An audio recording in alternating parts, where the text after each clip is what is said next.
Futur 2.0 est un livre qui réunit des contributions d'experts de différents domaines, scientifiques, mais aussi des sciences humaines, pour essayer de fournir quelques éléments pour comprendre les 20 prochaines années. S'interroger sur le futur, ce n'est pas quelque chose de véritablement nouveau. Probablement les hommes le font depuis le début de l'humanité. Depuis un siècle, il y a eu un petit changement, c'est que ces visions du futur, on a commencé à les voir à l'écran. On a commencé à les voir sous forme de films, on a commencé à voir la ville du futur véritablement incarnée. Et c'est assez intéressant si on regarde finalement l'évolution de ces visions du futur, de voir finalement le rôle qu'a eu la technologie et les innovations technologiques dans cet imaginaire. Par exemple, si on se projette presque 100 ans en arrière, au début du XXe siècle, quand Fritz Lang réunit une équipe d'experts pour son film Metropolis, la grande innovation, une innovation majeure pour lui et pour la vision qu'il va avoir du futur, c'est l'ascenseur. L'ascenseur qui permet tout d'un coup de penser la verticalité, de commencer à s'approprier la ville sous une nouvelle dimension, pas simplement avoir, disons, des différenciations de quartiers selon le plan horizontal, mais commencer à pouvoir imaginer de vivre en haut de la ville et que simplement peut-être les plus fortunés pourraient le faire. Eh bien, cette nouvelle dimension, la verticalité, il va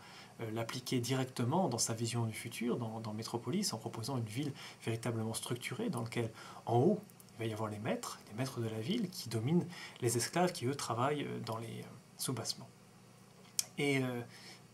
cette espèce de compétition pour le pouvoir, symbolisée ici par la position sociale, véritablement ceux qui sont en haut dans la ville dominent ceux qui sont en bas,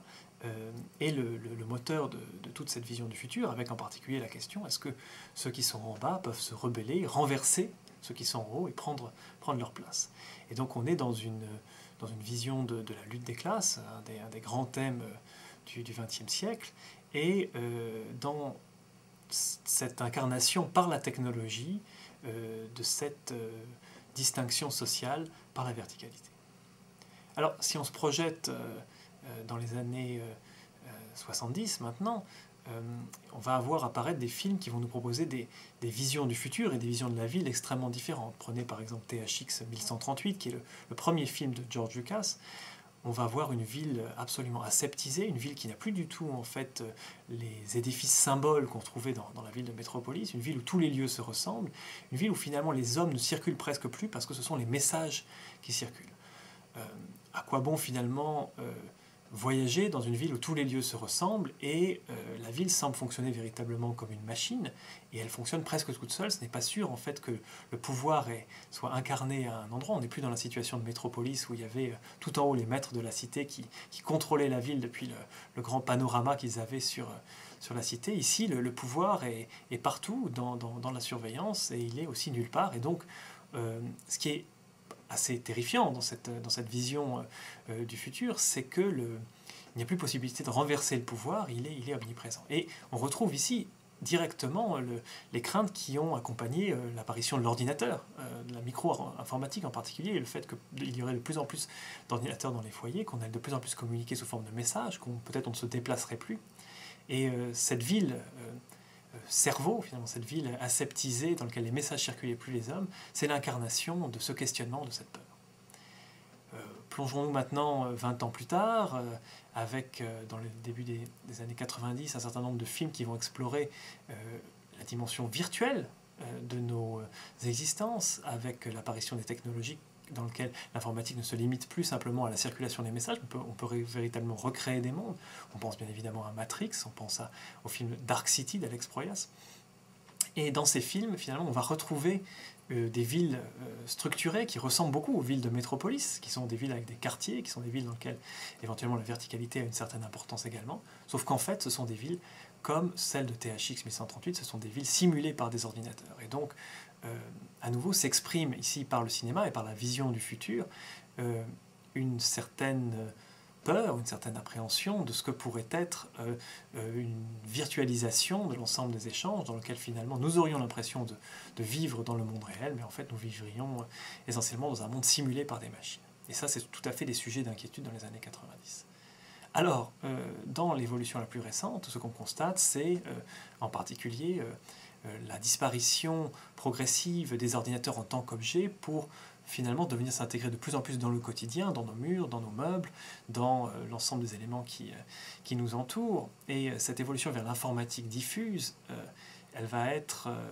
en particulier incarnée dans un film de Steven Spielberg, qui lui aussi a réuni un ensemble d'experts pour essayer d'avoir une idée de ce que pourrait être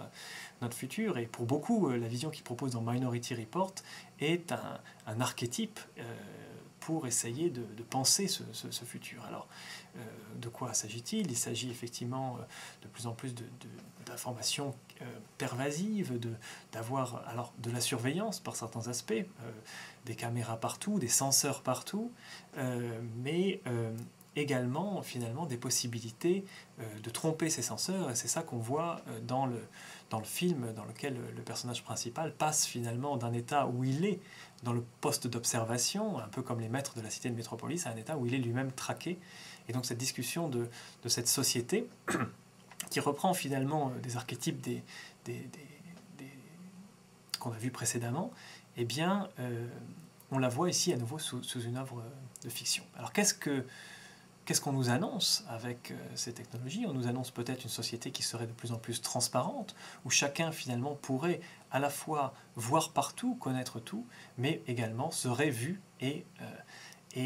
perçu de toutes parts. Donc ce paradoxe finalement d'une technologie qui, elle, tend à disparaître, tend à s'intégrer dans les murs, dans les meubles,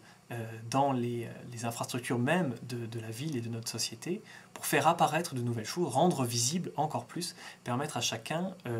de voir tout et d'être vu, évidemment. Alors, beaucoup de gens qui font des fictions sur le futur et qui essayent de le prédire, finalement proposent des scénarios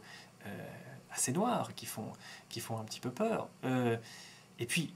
on s'aperçoit finalement, quand on regarde les prédictions et ces archétypes qui nous ont été proposés dans le passé, et puis l'évolution réelle, que par certains aspects, bien sûr, il y avait quelque chose de vrai, mais qu'en même temps, la société a évolué de manière différente et que des utilisations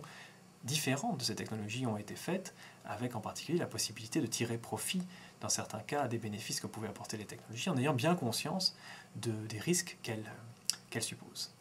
Alors, dans ce livre, vous allez avoir des contributions qui, pour l'essentiel, sont assez optimistes, sont assez positives, qui essayent de voir finalement un futur où peut-être nous aurons certains aspects de transparence, certains aspects de participation, mais de le voir pas simplement sous l'angle de la surveillance, car nous ne sommes plus en fait dans une situation comparable à celle de 1984, dans laquelle nous serions toujours surveillés. Nous sommes dans une situation où finalement ceux qui ont ce pouvoir et cette capacité d'expression et de vue, ce sont les utilisateurs eux-mêmes. Et ça change beaucoup de choses. Et ce tournant finalement qui va être le tournant de la transparence, qui est probablement un des grands enjeux du XXIe siècle, de la manière dont nous allons gérer cette évolution, nous allons pouvoir créer une société qui sera au contraire extrêmement excitante, ou qui pourra être au contraire véritablement dangereuse et contraignante. Donc les perspectives qui nous sont offertes dans ce livre, il faut bien évidemment ne pas les voir simplement comme des prédictions du futur. On se trompe la plupart du temps quand on prédit le futur, mais une manière finalement de penser le présent, de penser ces technologies qui sont en train de se faire, de penser les transformations de la société à partir de ces technologies. Et s'il y a une chose qui est bien sûre, c'est que les technologies transforment la société, bien sûr de manière pratique, en nous permettant de faire de nouvelles choses, en réarrangeant nos vies, en nous donnant des nouvelles perceptions, en nous rendant conscience de nouvelles choses. Et c'est sur ce dernier point qui me semble important d'insister, c'est-à-dire que la technologie n'a pas simplement des impacts sur notre vie de tous les jours en nous la facilitant, elle nous rend conscients de nouvelles choses, elle nous fait voir la société de manière nouvelle, et elle nous invite aussi à y participer de manière nouvelle. Donc voilà pourquoi ce livre s'appelle Futur 2.0. C'est une invitation non pas à simplement la méfiance, la peur, mais une invitation à la participation. Il n'y a qu'une manière de prédire bien le futur, c'est véritablement de l'inventer. C'est de proposer nous-mêmes de quoi il sera fait et de laisser dans la mesure du possible de plus en plus de place à cette participation pour cette construction du futur qui sera, on l'espère, ce qu'on voudra qu'il soit.